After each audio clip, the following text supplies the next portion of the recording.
Good morning, everybody. My name is Tori, and I'm the Grubby Pirate. And this is our home in beautiful Santa Ana, which is in the province of Misamis Oriental, on the island of Mindanao in the beautiful Philippines. Welcome to our home.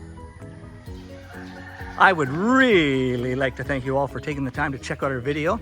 And today, I'm going to discuss the topic of purchasing property, perhaps leasing property here in the Philippines. It's really not that difficult. And if it's something that you're thinking about doing, I hope I can help and at least provide you with a little bit of information and what we went through. It's not my first rodeo. I've purchased at least 3 properties in the Philippines, and all have been very, very, very interesting. But it's not that difficult, and if I can do it, anybody can do it. But before we jump to it, you're already here. I hope you'll take the time, throw us a bone, and hit that subscribe button. It's as easy as that. Okay, so let's start talking meat and potatoes. Now, the first thing you want to do if you decide that you're thinking about purchasing property or leasing a property here in the Philippines, the first thing I recommend you doing is finding a reliable, reputable lawyer. So perhaps you have a friend who can make a recommendation. If not, you've got ChatGPT, Google, other sources of finding a lawyer. But again, find a lawyer. It's not expensive. There's no retainer fee here in the Philippines. They will cover your ass. But don't use the lawyer that you're purchasing the property from. Don't use their lawyer. Find your own.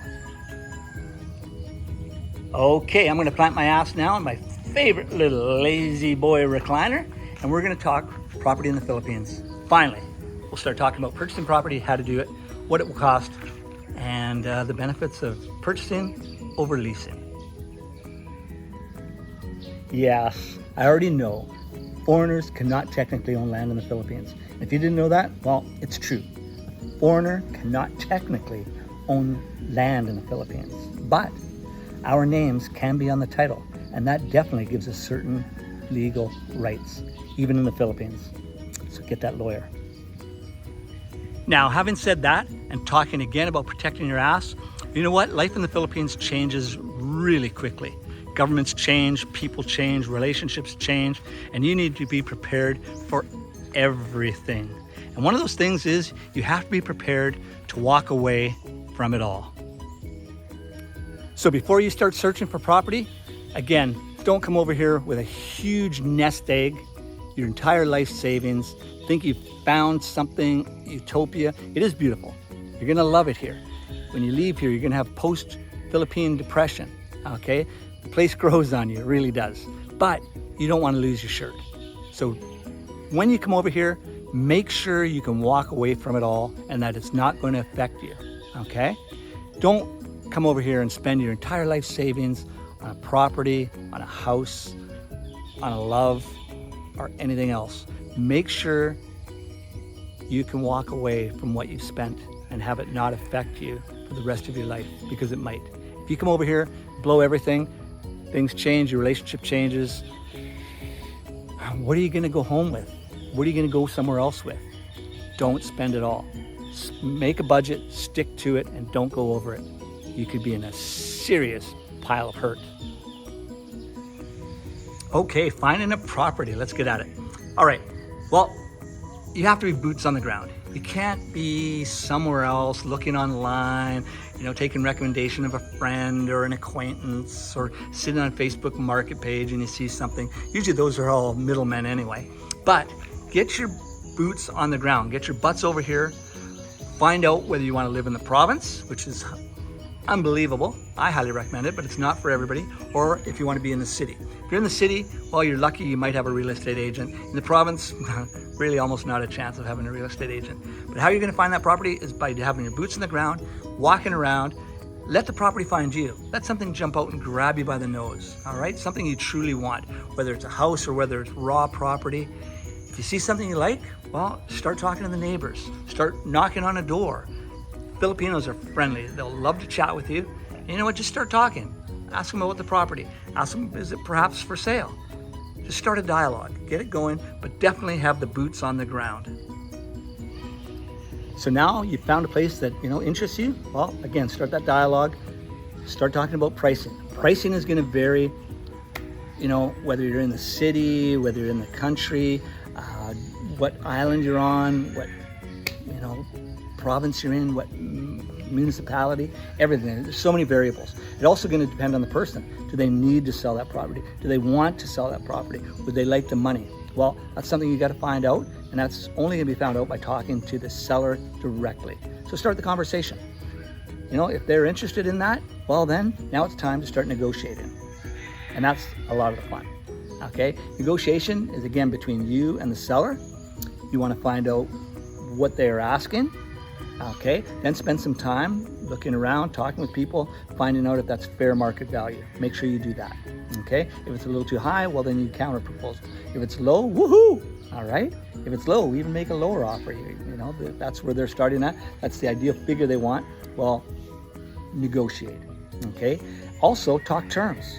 Do they want full payment, or will they take installment payments? And that's again depending on them, and also depends on you. Do you want to buy the property outright in one lump sum, or do you want to buy it through installment payments? If you do installment payments, well, even if you buy it outright, again, your lawyer is going to become involved, and definitely have that lawyer, have them drop the contract, your lawyer, not theirs, okay? And get those details into the contract, installments versus lump sum payments, all right? If you do buy installment, you want to make sure that your lawyer, you know, gives you rights to start developing the property, working on the property while you're paying it, okay? Again, a good lawyer is gonna help you get through all that. Now, at this point, it's also a good time to ask the seller for the proof of title, okay? You wanna see the original land title, okay? Now, once you have seen that, take a picture, ask for a copy of it, and go to the land titles office and have it verified.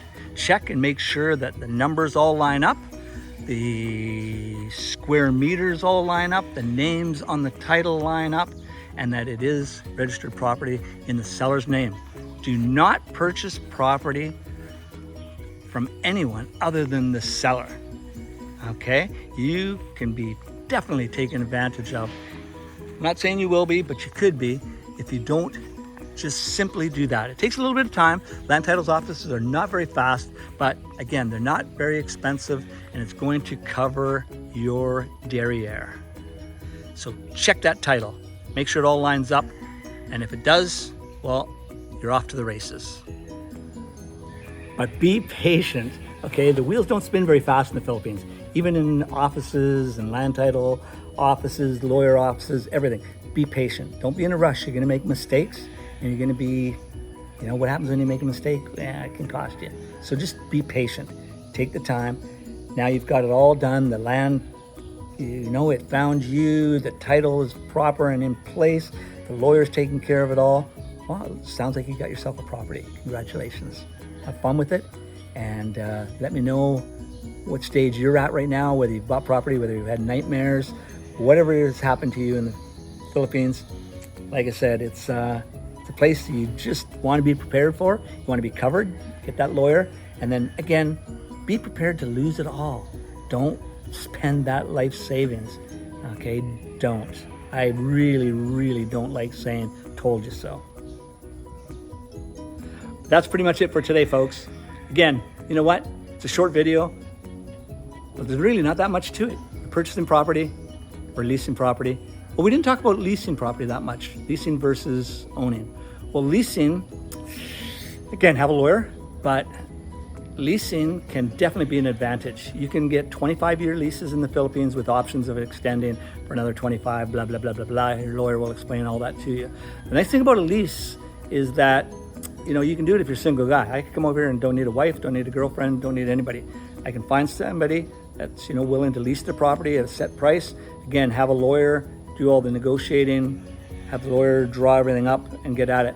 Leasing is not a bad way to go in the Philippines as long as you have a good landlord. It all depends on that landlord. But a lawyer will secure your rights. And again, you do have rights here. Don't think you don't. It's a long, drawn-out process.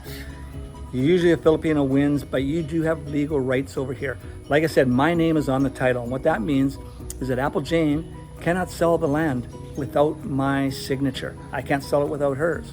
She owns it, but she can't sell it without mine because it's been proven that I paid for everything. If you're building, you know, yeah, the land is technically Apple Jane's and there's nothing I can ever do about that, but all the receipts, are in my name. So the house is mine. And again, that gives me legal rights. And the place cannot be sold without my signature, cannot be sold without your signature. And again, a lease versus a purchase, it's going to be probably less expensive. It's going to be monthly payments. You can have yearly installments. That again is entirely dependent upon the seller. So I highly recommend it. I like leasing. I purchased property knowing that I could walk away. I also purchased it so that Apple Jane would have something. She gave me, so far 10 years, and the 10 best years of her life she's given to be with me, support me, help me, be my partner, my wife, my love. Okay, but that's my obligation to her personally, is this property. If anything happens, Apple Jane got tired of my sorry ass and kicked me out. It would hurt, but you know what? It's not the end of my world. I haven't sunk everything I have into this place. And again, I don't recommend that you do it either. But it is more fun in the Philippines. Keep on keeping on. You've made it this far. I hope you throw us a bone. Subscribe to the channel. If you have any comments, let me know. It's not rocket science. I've probably missed tons of stuff, but hey, I'm sure I'll hear all about it. All right, you guys, take care. We'll see you next time. Hope you enjoyed it. See ya. Oh yeah, just a little supplemental. I was just about to post this video when I watched it in its entirety, and there's a couple things I forgot to mention that probably would have come up in the comments, but something definitely very, very worthwhile mentioning, and that is the white man tax. I hate to tell you this, but yes, there is a difference in pricing in the Philippines, especially in private property sales. So don't be seen until you absolutely until it's absolutely necessary. The less the seller knows about you, the better. So hopefully you have a Filipina who can do all your negotiating, do everything. The longer you stay out of the picture, the better for the price. So again, wait till the last possible moment. Everything's been agreed upon. Just transfer the funds and then, whoa, hey, who's this guy? Who's this white guy? All right, I highly recommend that, because there is definitely such thing as a white man tax in the Philippines. Also, remember, in the Philippines, you're never going to get a loan at a bank. Doesn't matter what you own overseas or whatever. Getting a loan will be next to impossible. I'm not saying it's impossible, because nothing is, but you'll be lucky if you can negotiate a 5-year installment plan. You won't get anything longer than that. Again, I shouldn't say won't, but I've never heard of anybody when they're purchasing property getting more than 5 years to fully pay for that property. Leases, that's different. Again, you get 25 years up to, and then again, with the condition of another 25 years maximum. So again, your lawyer will take care of all that. Anyway, that's the supplemental stuff I forgot. Sorry about that. Talk to you later. Keep on keeping on.